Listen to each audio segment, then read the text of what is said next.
next one is Artemis. Artemis, yes. So she is sometimes a very beloved goddess, although she's also kind of controversial because she, in Greek mythology, and we have to remember it in context of the times, which was very masculine society, especially in Greece at the time, especially in Athens, right? Because Sparta was a little bit different, but in this part of Greece. So she was the first like fully independent goddess. So she's called goddess of the woods, and later by the Romans, she was called goddess of the hunt, but she was not that for the Greeks. She was just, she left the Olympus, where the other Greek gods lived, because she says it's really boring, all of this playing and all of this manipulating people.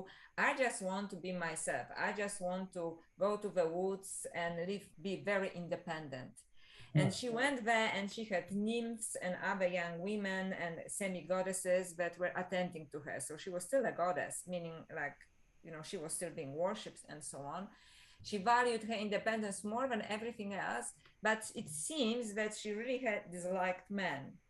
And although she was, in fact, when one hunter who was in the forest saw her bathing in the stream, she actually executed him right away. Like, how do you dare to even look at me? Mm-hmm. At the same time, she was not sexual, so there are no any sexual connotations. So, for example, it's not that she preferred women, or you know what I mean? Like, she just had completely no interest in this kind of form of sexuality or sensuality. She wanted to be independent, and if anybody encroached on her independence, there was a price. Also on point in many ways. So let's dive into it. She incarnated at the frequency of 50. Again, this disassociation, right? Born at the frequency of 50, and she embodied 50. Her overall frequency was 50. She viewed health through the lens of 50, finances 50, creativity 125. So she had a lot impulsive desires, right? And maybe, as you said, she wanted to be independent. So that was, and she wanted to be attended to. Mm-hmm. Relationships, very much in alignment with the story that you just shared. Of course, we have no idea about these stories. Is 30, and 30 is disgrace. Yeah. Yeah. Personal growth 175. So for her, it was all about vanity. Her personal growth was linked to vanity, and as you said, she had all these people tending to her.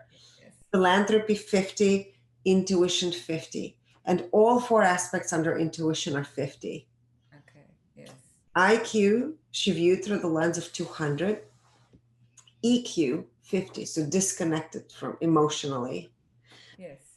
SQ, 500. Again, she had this goddess, magnetic presence. Mm-hmm. And AQ, 50. She enjoyed her role 96%.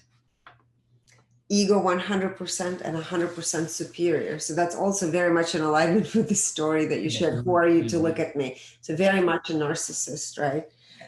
In the now, 100%. Integrity 63%. In integrity to herself, 100%. Integrity to others, 40%. Yes. Self-awareness 97%. So she was very aware of what she was doing. Clarity 98%. Alignment with divine purpose 96%. So there was something that she still didn't fully achieve, right? Alignment with personal purpose 100%. Compassion 39%. So not very compassionate. Empathy 53%, energy purity 100%. So she embodied that 50 frequency at 100%, and of course that she existed in lower realms.